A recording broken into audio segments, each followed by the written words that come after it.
Hey, what's up? It's your girl Vita Guerra, living the low life.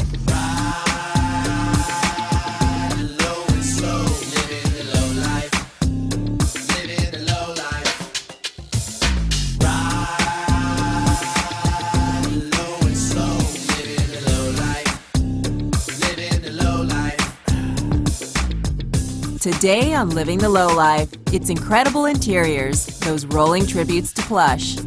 You want plushness in a lowrider. Whatever the imagination just flows with. Go as bizarre as you can.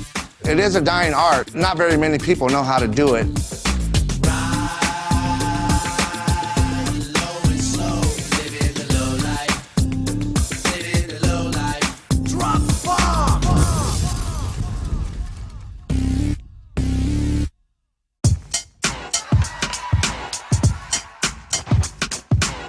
Today we're talking to some of the legends of lowrider design. We'll check out some of the coolest interiors of yesterday and today. So let's get started.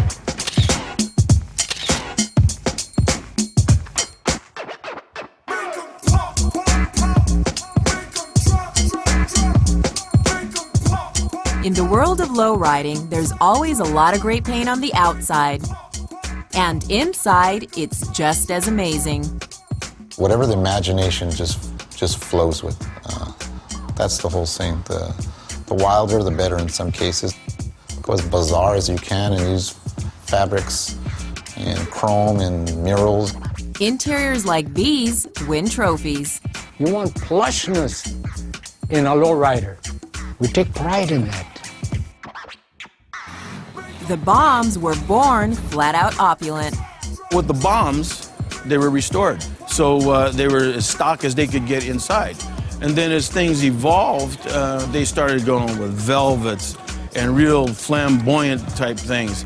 Now, with the crossover, they're starting to mold the dashboards. They're starting to take the windows out, make them like a roadster. They're kind of crossing over into high tech.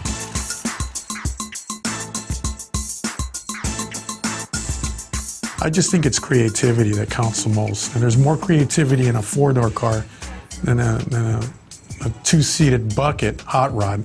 There's more of a chance to, there's more potential in a lowrider.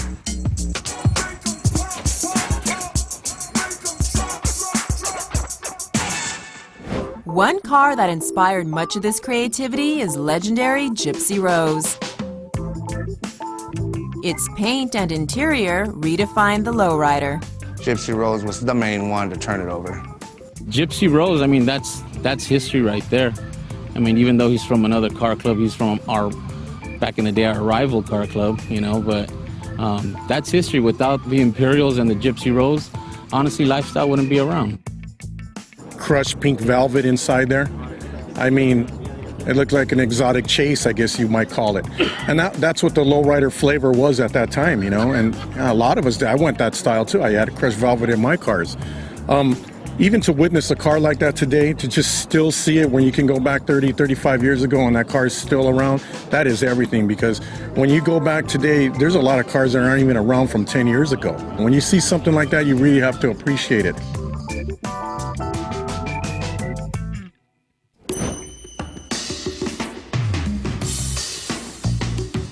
When it comes to the finest lowriders, you can touch LA's Lifestyle Car Club. They're lowriders with high standards. We love our cars, we love this culture, and the club, you know, we want to always take it, you know, to the next level. We're very competitive and we enjoy this sport very well. To be here, your car has to be all that. Lifestyle's objective was quality over quantity. And then when we got quality over quantity, then we thought, well, let's hit them with a quantity of quality. And so now we have to keep all our cars at that top of the game, you know, and keep pushing forward. And every car club, when they see us at the biggest show, which is the Vegas Super Show, they come up to us and they say, man, just when we think we're on your heels and we got you guys pull ahead another 2 miles.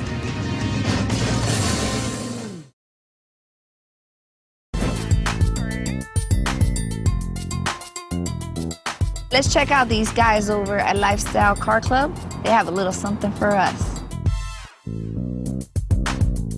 The members of Lifestyle are at the top of their game. These guys continue to raise the bar. You only just got 4 seats. You got door panels and everything. You can almost build a living room in there. So how can anybody else ever compete with that?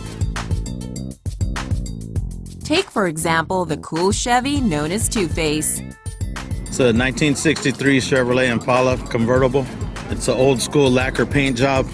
It's a Mario Gomez Candy Factory. Rest in peace.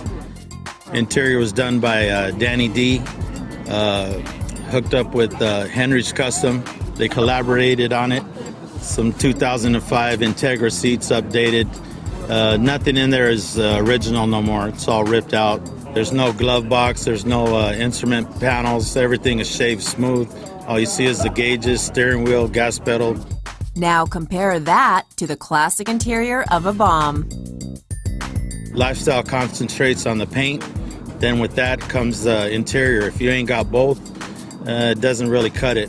Even stunning lowriders are meant to be driven, so it's gotta be nice inside. Lowrider interior is probably the second most important thing in the car, because first you see the paint, that's obvious, and then you see the interior. So it's very important. It has to have nice balance. Innovators made lowrider interiors. One such innovator helped shape Joe Ray's legendary Dress to Kill. I went all out on that car, and I made sure that when it came out that there was nothing going to be close to it, so I chromed everything you can possibly chrome. I almost pulled off the frame, but it was unheard of even back then. And I had to make sure it was going to have the best interior, and I put a $2,000 deposit, borrowing some money from my friends just to make a statement.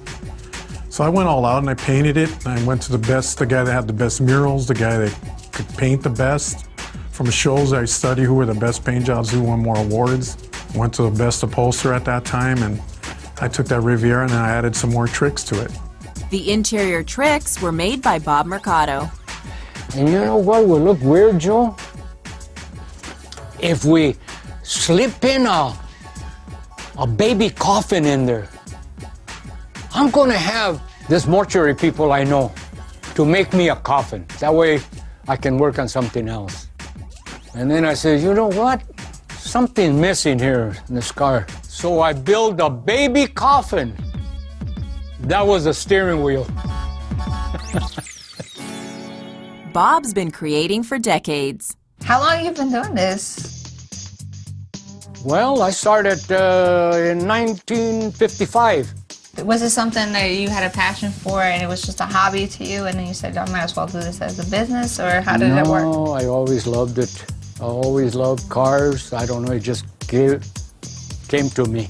And I had to ask a friend of mine to let me tear down a headliner, and I guarantee you I'll put you a brand new one. I did it. I unsold it. Gradually, I wanted to find out how it was constructed. So you basically learned on your own. Everything you see here, me. Love it. And he's still going strong today. You cannot top the quality of his work, the craftsmanship of his work.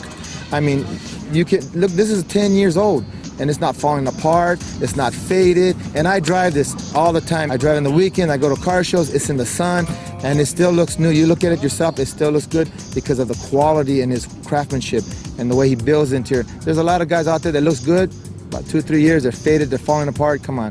Bob builds it professional, that it lasts forever.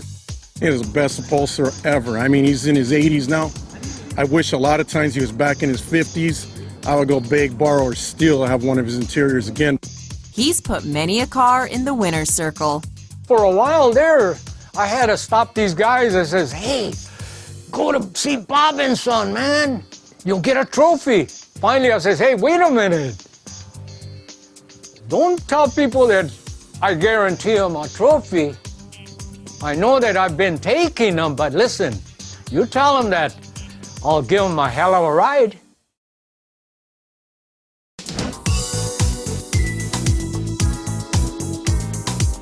You might have noticed that there's no limit to the amount of creativity that goes into these interiors. That's why we're taking it to the max and adding some chandeliers along the way.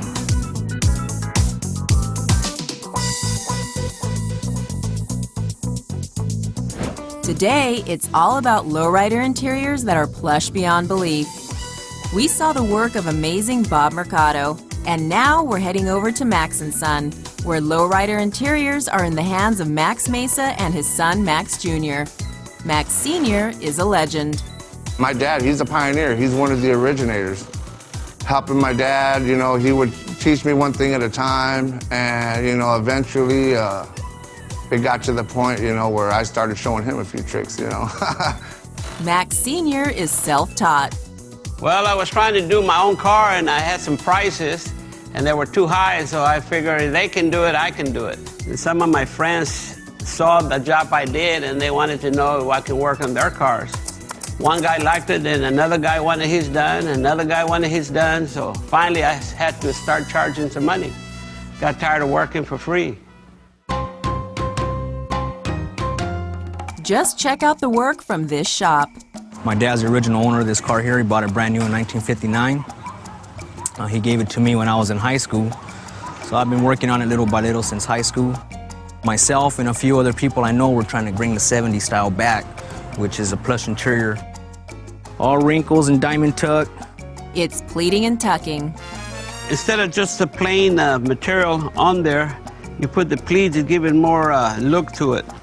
Dress it up a little more. Some people will measure every 1 inch, every 2 inches. I just wrinkle it and sew it. And under the hood? This new style, all the fiberglassing and all that stuff is just, that's for the new kids, you know.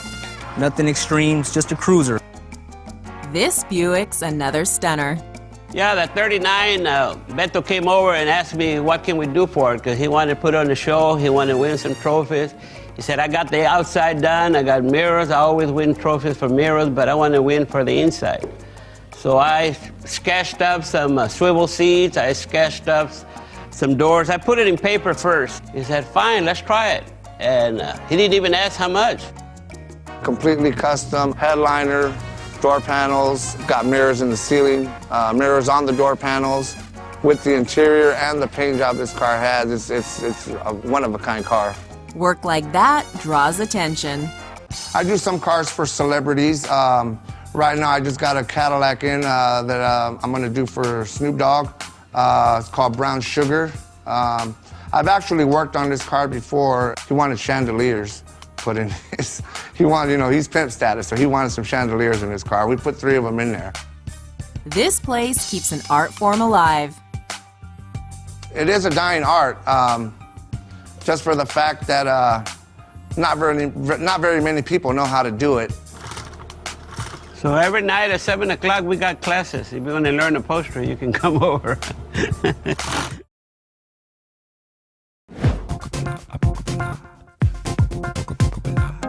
Lowrider interiors of today are all about customization and technology. Joe Ray's Dress to Kill has a legendary interior, but some say he went on to top it with the Vegas car. That one kind of set a whole new standard. I mean, a lot of people think that it's a circus car, but it's a theme car. It's based on something that some guys will take, you know, some medieval theme, but Joe took the Vegas theme, and that was something that him and Bob talked about for years, and Bob was supposed to do that interior. The Vegas car is a casino on wheels, complete with roulette, keno, slot machines, a craps table, and even a place to play blackjack. And by the way, what happens in this car stays in this car. Interiors like these are getting rare as new styles shape today's cars. Well, the modern ones, we're trying to blend them now with a paint job so that they all go together. And back then, you know, they were doing the diamond tuck and all that, and it was just different. So now we're trying to blend everything with the car. Today, many a lowrider looking for a cool interior visits Henry at Henry's Customs.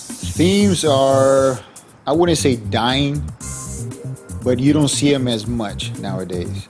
Like the Vegas car, he really did add a lot of, you know, Vegas accessories in it.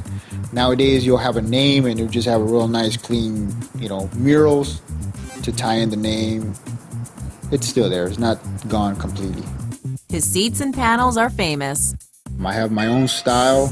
Everybody who looks at my interiors know pretty much my style of my work. It's a lot more hard surfaces, a lot more clean lines, double stitches, a lot of leather, suede. He works with fiberglass, molded pods, and custom panels, drawing inspiration from the hot rod world. I try to add that hot rod cleanliness to it. The materials they're using, the style, I try to incorporate that into the lowrider scene. He did that to a car named Certified Gangster. Certified Gangster, that one did have a stock interior when it came to me. So what we did is we added painted fiberglass panels, console, half the door we molded speakers. So once it was all done, put together, I mean, it just gave it a whole different look. Updated, it's not all original. His new project is a Cadillac show car. What we did is we tried to give it a new twist to an old vinyl top look. We added a canvas material, two-toned it. It's my first time ever. We cut out a design through the roof, added a couple of 7-inch TVs to the side. Just a different look from your ordinary vinyl top, canvas top. The interior, I mean, the sky's the limit. I mean, you should try to top yourself each time. That's what I try to do. So anybody's looking for something different, you know where to come.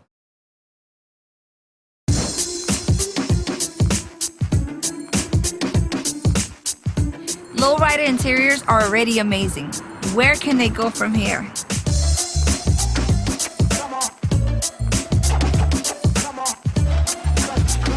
Some say it all started with Bob Marcato. And just watching him as he creates and designs interiors and his color coordination and his quality, he doesn't let you see all his tricks. He won't let it all go. And he shouldn't. He worked hard to get to where he's at. Whether it's 3,000, 10,000, 20,000, you got to give him. It's worth it, just the process, just the time to just get to know the guy. It's sort of getting away from this fancy stuff I do. I'd give anything to get back like in the 70s. For more of Bob's work, check this out. So, Andy, Bob did this car for you. Tell me a little bit of the history on this car. Well, this car was torn in pieces for many years, 3 or 4 years. What kind of car is it anyway? 64 Buick Riviera. Okay. Most people know 64s have headlights in the front. I took mine off and made had a billet grill made. I had 97 Honda lights installed on the inside, which gives me my headlights. The interior, Bob did it. It looks beautiful. I told him that, Bob, I want just a custom interior, but not radical, just a 60s, 70s style. Why is he such a big part of lowriding? He is the man that came up with the radical interior, like in Joe Ray's Riviera, Dress to Kill, Mondo Montes' Penthouse. Mm-hmm. He started the revolution of custom interior. I tell you guys, I'm still at it. Who knows, I might just do one more. And there's that other icon, Max Mesa. Well, back in the day, I have to say it was the 80-81. My dad put together a 46 sedan delivery. First time he ever showed that car, he walked out with best mural, best paint, best interior, best in show, and the People's Choice Award. We'd get pulled over by the highway patrol, and the only reason they pulled us over was to check out the car. Well, the thing about doing upholstery, the satisfaction when you finish a job and the people you did the work for get a first place trophy. That's my satisfaction. That's worth more than money to me. With the Lifestyle Club, you'll see many cool interiors. This is the second interior's fresh, as you can see. It gets a beating, but you know, that's what it's for, you know, to go out and have fun, you know, with the top down. These cars have dedicated owners. A lot of people think lowriders are just lowriders, gangsters. You know, there's a lot of good people out there. They put as much time, money, effort into their cars. If they didn't, they wouldn't be as cool as this. How's that for living the low life? The interior, like the paint, is another must-have expression of a lowrider. Make sure you open your door and take a good look at your lowrider. See you next time.